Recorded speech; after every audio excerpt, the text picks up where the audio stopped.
அன்பு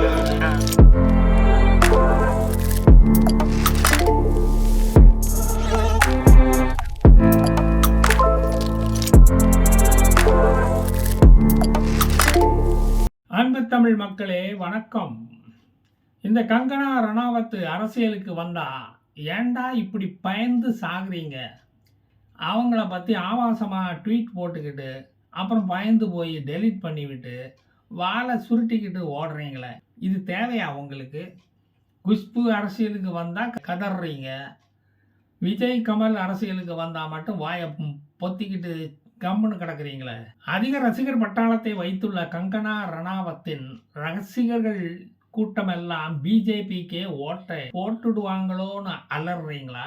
நீங்களும் டெல்லி இளவரசனின் போட்டோவை போட்டு ஏதாவது ஆதாயம் கிடைக்குதான்னு தேடி பார்க்க வேண்டியது தானே. பெண்களை இழிவுபடுத்தும் கூட்டணியில் இருப்பவர்களிடமிருந்து வேறு என்ன நல்லதா நாங்கள் எதிர்பார்க்க முடியும்? இடுப்பு கிள்ளிகள் கூட நீங்கள் கூட்டணி போடும்போதே மக்களுக்கு தெரியும் நீங்கள் 33% பெண்களை கேவலப்படுத்தும் கூட்டம் என்று. நேஷ்னல் கமிஷன் ஃபார் உமன் அவங்க கிட்ட போய் கம்ப்ளைண்ட் பண்ண உடனே கவுட்டிக்கு இடையில வாழை சுருட்டிக்கிட்டு ஏன்டா ஓடுறீங்க? தெருமுனையில் போய் வீராவேசமாக குறைத்து கொண்டு உங்கள் வீரத்தை காட்ட வேண்டியது தானே. இதுதானே உங்கள் வரலாறு. கங்கனா ராவத் ஒரு ஸ்டீல் உமன், ஒரு 550 டிஎம்டி கம்பி என்று தெரியாதா உங்களுக்கு? அது தெரியலன்னா அது உங்களுடைய குற்றம் தானே. இதுக்குன்னு நாங்கள் டிவியில் விளம்பரமாக போட்டு சொல்ல முடியும்? Supriya Shrinate is playing innocent now. என்னுடைய இன்ஸ்டாகிராம் ஹேண்டிலை எவனோ ஹேக் பண்ணிட்டான், அதை திருடி அந்த ட்வீட்டை போட்டுட்டான். சொல்கிறதுக்கே வெக்கமா இல்லையா உங்களுக்கு? நானும் ஒரு ஏமாந்த சோனகிரின்னு சொல்கிறதுல என்ன ஒரு கிரெடிட் உங்களுக்கு? அப்பப்போ அதை வந்து சொல்லிக்கிட்டு போகிறீங்களா? சரி, ஹேக் பண்ணவனுக்கு நீங்கள் எவ்வளவு பணம் கொடுத்தீங்க அதையாவது சொல்லுங்கள். தேர்தல் வந்துட்டாலே மோடி, அமித்ஷா, ரணாவத் போன்ற பிரபலங்களை சீண்ட வேண்டியது, விளம்பரம் தேட வேண்டியது, தரக்குறைவாக திட்ட வேண்டியது, அப்புறம் சுப்ரீம் கோர்ட்டில் போய் மண்டையை காட்டி குட்டு வாங்கிட்டு வர வேண்டியது. இதுதானே உங்கள் பொழப்பாக இருந்திருக்கு இவ்வளவு நாளும். ரிசல்ட் வந்ததும் சோகம் தாங்க முடியாமல் வெளிநாட்டு மதுவை குடிச்சுக்கிட்டு மயங்கி கிடக்க வேண்டியது. 10 வருஷமாக இதைத்தானே நீங்கள் செஞ்சுக்கிட்டே இருக்கீங்க. மாண்டி ஹிமாச்சல் பிரதேசத்தில் உள்ள ஒரு தொகுதி, அதில் கங்கனா ராவத் எம்பி பதவிக்கு பிஜேபியிலேருந்து நிற்கிறாங்க. உங்கள் கூட்டணி கொள்கைகளை சொல்லி ஓட்டு கேட்குறத விட்டுவிட்டு அக்கௌண்ட்டை ஹேக்கிங் பண்ணிட்டான்னு நாடகம் ஏண்டா நடத்துகிறீங்க? மக்களும் நீங்கள் சொல்கிறதையெல்லாம் நம்பணுமாக்கும். ஹிமாச்சல பிரதேசத்தில் உங்கள் காங்கிரஸ் எம்எல்ஏக்களின் நம்பிக்கையே உங்களால் வாங்க முடியல, அவங்களோட நம்பிக்கை ஓட்டையே உங்களால் வாங்க முடியல. நீங்கள் அடுத்தவங்க வீட்டு பெட்ரூமில் ஓட்டையை போட்டு உத்து பார்த்துக்கிட்டு இருக்கீங்க. 20 வருட சினிமா வாழ்க்கையில் கங்கனா ராவத் ராணியாகவும் நடிச்சிருக்காங்க, தேவதையாகவும் நடிச்சிருக்காங்க, விபச்சாரியாகவும் நடிச்சிருக்காங்க, தலைவியாகவும் நடித்திருக்கிறார்கள். உங்களை மாதிரி கோமாளி வேஷம் மட்டும்தான் இது வரைக்கும் போடலை. அவங்க முதல்ல பெண்களை மதிக்க கற்றுக்கொள்ளுங்கள். சுப்ரியா ஸ்ரீநெட் படத்தை ஆபாசமாக போட்டு ஒரு ட்வீட் போட எங்களுக்கு எவ்வளவு நேரம் ஆகும்? இப்போ மாண்டியில் என்ன ரேட்டு என்று கங்கனா ராவத் ஃபோட்டோவை போட்டு கேட்டுருக்கீங்களே, பிரியங்கா படத்தை போட்டு இப்படி கேட்பீங்களா? பெண்களின் அங்கங்களை பார்த்துட்டு நாக்க தொங்க போட்டுக்கிட்டு அலைகிற கூட்டத்தில் இருக்கிற நீங்கள் முதல்ல அதை நிறுத்துங்கடா. பெண்களை போகப் பொருளாக பார்க்குறத இந்தி கூட்டணிக்காரங்க முதல்ல மாற்றுங்க, நிறுத்துங்க. ஓடுறதையும் போட்டுட்டு இப்போ நாங்கள் அந்த ட்வீட்டை டெலீட் பண்ணிட்டோன்னு யோகியனை போல் பேசுகிறீங்களே. இந்த சுப்ரியா ஸ்ரீநெட்டுக்கு வெக்கமான சூடு சொரணம் எல்லாம் இருக்கா இல்லையா? இல்லைன்னா வைகோட்டை வந்து வாங்கிட்டு போக சொல்லுங்கள். இதெல்லாம் அவங்களுக்கு தெரியாமல் நடந்துச்சான். அப்போ அவங்க பேரை சொல்லி நாங்கள் லஞ்சம் வாங்கினா நீங்கள் சும்மா விட்ருவீங்களா? உன் இன்ஸ்டாகிராம் அக்கௌண்ட்டை பாதுகாக்க திராணி இல்லை, கண்காணிக்க வக்கு இல்லாத உனக்கெல்லாம் எதுக்கு ஃபேஸ்புக்கு, எக்ஸ் வலைத்தள அக்கௌண்ட்டு? கண்டவனும் வந்து மேய்ஞ்சிக்கிட்டு காலை தூக்கி மோண்டுக்கிட்டு போகிறதுக்கா நீங்கள் அக்கௌண்ட்டு வச்சுருக்கீங்க? நடந்த சம்பவத்துக்கு முதல்ல மன்னிப்பு கேளியா, அதை விட்டு போட்டு என் அக்கௌண்ட்டை ஹேக் பண்ணிட்டான்னு சொல்லிக்கிட்டு தெரியுறீங்க. யார் போட்டான்னு அப்புறம் பார்க்கலாம். வெறுப்பு அரசியலில் ஊறி போன காங்கிரஸ் போன முறையும் இப்படித்தான் ஸ்மிருதி இரானியிடம் வாலாட்டினாங்க, வாங்கி கட்டிக்கிட்டு போனாங்க. கடைசியில் ராகுல் அமைதி தொகுதியை விட்டே போகும்படி ஆச்சு. வயநாடு என்கிற முஸ்லீம் கோட்டைக்கு ஓடினார் இந்த முசல்மான். வரலாற்றை புரட்டிப்பார் அல்லது அட்லீஸ்ட் படிச்சாது பார். Every woman deserves her dignity என்று கங்கனா ராவத் சொல்லியிருப்பது சுப்ரியா ஸ்ரீநெட்டுக்கும் சேர்த்துதான் என்பது இந்த மரமண்டைகளுக்கு புரியுமா புரியாதா? காங்கிரஸ்காரனுங்க அழகிகள் தேர்தலில் நின்னால் மோந்து மோப்பம் பிடிக்க வந்துடுவானுங்க. மூக்கை நீட்டி மூக்குடை பட்டுக்கிட்டு ஓடுவானுங்க. இதுதானே அவர்களுடைய நடைமுறை. இந்தி மேடையில் பெண்மையை பற்றி வாய்கிழிய பேசுவானுங்க. இதற்கு ஒரு நல்ல உதாரணம் அதிதி சிங். அதிதி சிங் அவர்கள் அளித்த ஸ்டேட்மெண்ட்டை படித்தால் இது நல்லா புரியும். அதிதி சிங் 2022 பிஜேபியில் சேர்ந்துவிட்ட ஒரு நிர்வாகி.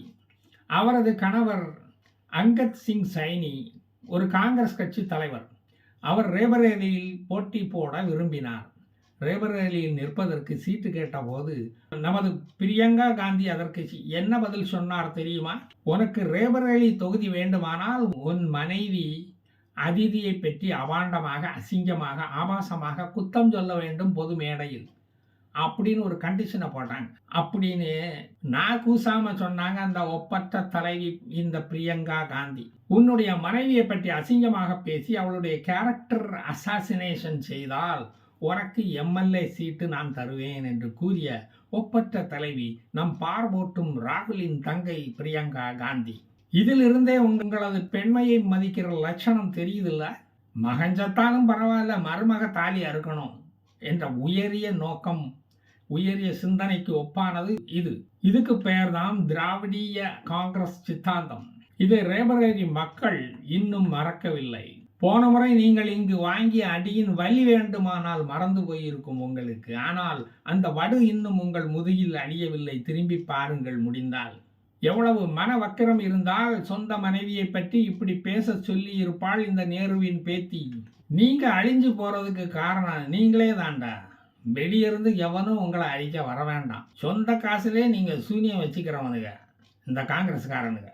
3ஆம் கிளாஸ் படித்த அனிதா ராதாகிருஷ்ணனின் சமீபத்திய மோடி பற்றிய நாளாந்தர விமர்சனத்துக்கும் பிரியங்காவின் நடவடிக்கைகளுக்கும் ஒரு வித்தியாசமும் இல்லை. ரெண்டும் ஒன்று தான். ஒரே குட்டையில் ஊதிய மட்டைகள் தான்.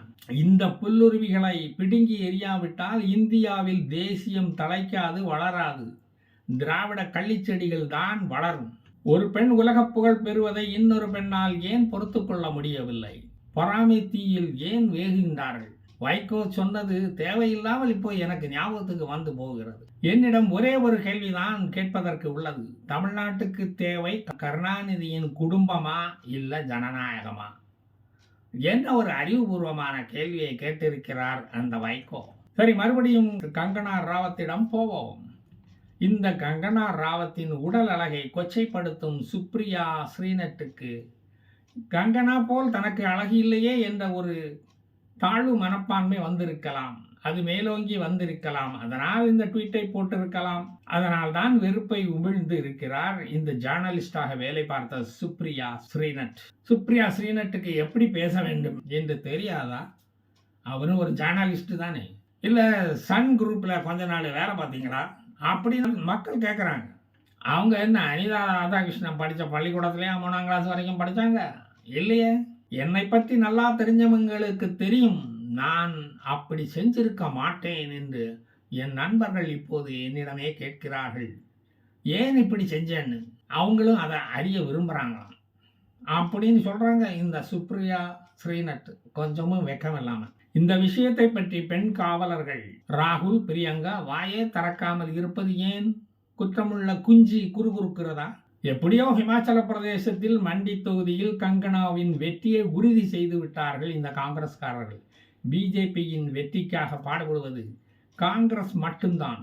அவர்கள்தான் பிஜேபியின் கர சேவகர்கள். காங்கிரஸ் பார்ட்டியின் அஃபிஷியல் சோசியல் மீடியா, டிஜிட்டல் மீடியாவின் தலைவியான சுப்ரியா ஸ்ரீநெட்டுக்கு எதுவுமே தெரியாதாம். அப்படின்னு சொன்னா ராகுலே நம்ப மாட்டார். கியா பாவ் சல் ரஹா ஹை மண்டி மே கோயி பதாயங்கே என்று போட்டால் அதன் அர்த்தம் யாராவது சொல்ல முடியுமா? மண்டி தொகுதியில் என்ன நடக்கிறது என்று போட்டு கங்கனாவின் கவர்ச்சி படத்தையும் போட்டிருக்கிறார்கள். அவருடைய ரேட்டை கேட்டிருக்கிறார்கள். மனோ தங்கராஜ் மாதிரி மோடியை பற்றி தெரியாம விவரம் இல்லாமல் நான் ட்வீட் போட்டேன், ஏன் மன்னிச்சுக்கோங்கன்னு சொல்லி ஓப்பனாக சொல்லிட்டு போக வேண்டியதானே. அவனை எங்கு தேடினாலும் கிடைக்க மாட்டான். அவனை பார்க்க வேண்டுமானால் சுப்ரியா ஸ்ரீநட் முகம் பார்க்கும் கண்ணாடியை எடுத்து பார்க்க சொல்லுங்கள். கண்ணாடியை எடுத்து பார்த்தால் போதும் யார் அந்த ட்வீட்டை போட்டார்கள் என்பது தெரிந்துவிடும். கங்கனா ராவத் இதற்கு நாகரிகமாக பதில் கொடுத்து இருக்கிறார். நானாக இருந்தால் இப்படித்தான் பதில் கொடுத்து இருந்திருப்பேன். அதாவது, நான் நடிகை என்ற முறையில் தேவடியாள் வேஷத்தில் நடித்திருக்கிறேன். ஆனால் உன்னை போல் தேவடியாத்தனம் அரசியலில் காட்ட மாட்டேன் என்பதுதான் எனது பதிலாக இருந்திருக்கும்.